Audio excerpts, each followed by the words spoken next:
Bonjour à tous. Aujourd'hui, je vais vous lire l'anniversaire du chat assassin. Je sais pas s'il y en a qui l'ont déjà lu, mais il a l'air bien. Moi, je l'ai pas encore lu. Justement, je vais le lire avec eux. Alors, l'anniversaire du chat assassin. Ce n'est pas ma faute. Le premier chapitre. Ok, donne-moi une fessée sur mes petites fesses poilues. Oui, j'ai organisé une fête. Tant que vous y êtes, continuez. Étouffez-moi avec des croquettes au remords. Et oui, cette fête a mal tourné. Bon, plus que mal tourné. Tout a dérapé. Bon, plus qu'un petit dérapage. Une véritable émeute. Je sais pas si vous voyez bien. Voilà.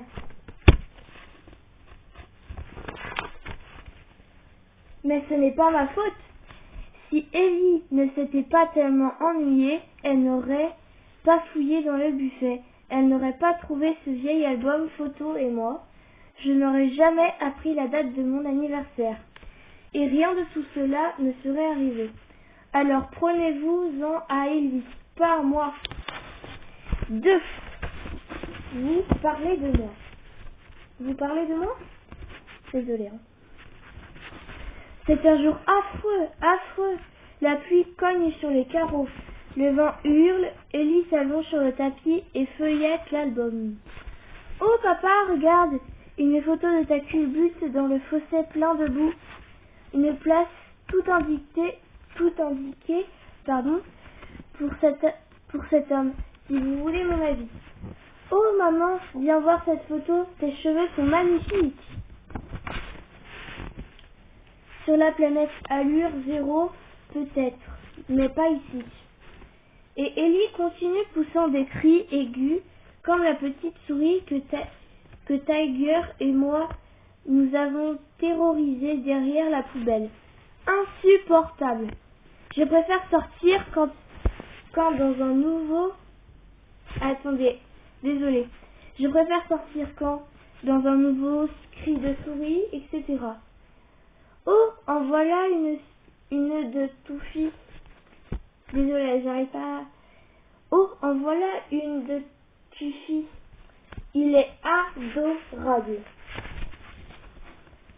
Attendez, je vous lis la deuxième page. Il manque le dessin. Voilà. Je me retourne, lui lançant mon regard. Tu parles de moi? Elle ne remarque rien, trop occupée à en faire tout un plat. Eh oh, et et ses petits roucoulements. Oh maman, viens voir, Tufi est si mignon. Je ne vais pas baisser la tête de honte ni m'excuser. À cette époque, je n'étais qu'une boule de poils. J'étais un chaton. Et les chatons, c'est mignon. Ellie montre une autre photo. Et sur celle-ci, Tufi est magnifique, impossible de résister. Je suis trop curieux, je reviens sur mes pas. Oui, une photo de moi, des yeux immenses, pleins de confiance, et mon pelage, un nuage duveteux,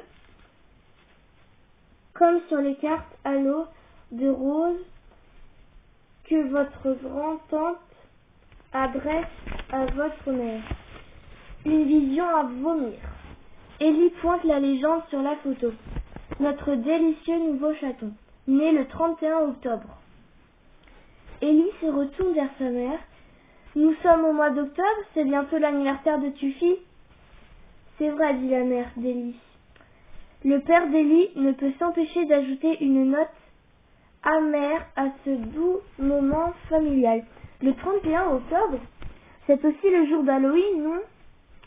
Quand tout ce qu'il y a de plus diabolique, affreux et dangereux surgit pour régner dans les rues, grogne-t-il. Une date qui convient comme un gant à l'anniversaire de Tufi. Quel grossier personnage! Lui accorder la moindre attention? Nous on trop occupés à réfléchir. Le 31 octobre, mon anniversaire, etc. Pourquoi je n'organiserai pas une fête?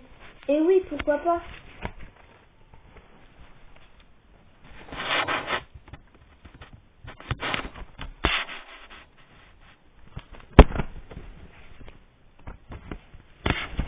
Trois interdits aux chiens.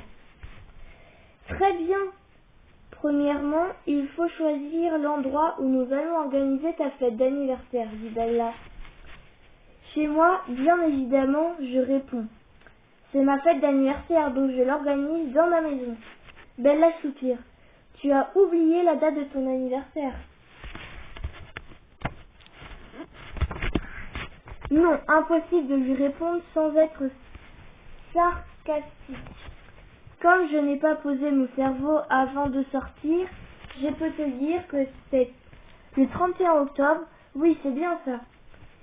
Et c'est aussi la date retenue par sa famille pour organiser une grande soirée Halloween avec tous les voisins. Vraiment, je suis sous le choc. Première nouvelle, je me tourne vers Tiger. Tu es au courant? Bien sûr. Ce matin, j'étais tranquille devant ma maison. Je m'occupais de mes petites affaires et paf! L'invitation est tombée dans de la boîte de lettres, là, juste sur ma tête. J'ai encore une bosse. Moi aussi, je le sais. Ma famille a déjà ressorti la boîte et de déguisement. Ajoute Snowball en faisant la grimace. Et Tanya a trouvé très drôle de me coiffer d'un bonnet de nuit. Et qu'est-ce que tu as fait? Je l'ai griffé, bien évidemment, et très fort, ça lui a passé l'envie. Tout le monde rigole, pas moi, je ne suis pas d'humeur. Je n'y crois pas. Vous habitez dans une maison depuis des années. Ils vous nourrissent, vous câlinent, vous font croire que vous faites partie de la famille, et ils envoient des invitations dans votre dos. Bella comprend tout de suite à quel point je suis blessée. Tu n'étais peut-être pas là quand ils en parlaient, suggère-t-elle. Attends. Oui. Non. Pas encore. Mais si, je finis. Excusez-moi, c'est mon père. Tu n'étais peut-être pas là quand ils en parlaient, suggère-t-elle. Je me remémore cette dernière semaine. C'est vrai que j'ai passé une bonne partie de mes journées à courser les écureuils et mes soirées avec la bande avec la bande. Si je suis honnête, je dois avouer que je suis juste venue vérifier ce qu'ils m'avaient laissé dans mon assiette pour savoir si je n'avais pas plutôt intérêt à faire un tour du côté du poissonnier et à soulever le couvercle de sa poubelle. Mais malgré tout, je suis vexée. Si ma famille décide d'organiser une fête, on aurait pu espérer que ce soit pour fêter mon anniversaire plutôt que cette bêtise d'Halloween. Oui, je suis suffisamment en rogne pour être sûre de ma décision. Bon alors, nous organisons ma fête d'ailleurs. Que direz-vous de poubelles de recyclage? Un peu dangereux, hein, dit Bella. Suite au prochain épisode. Voilà.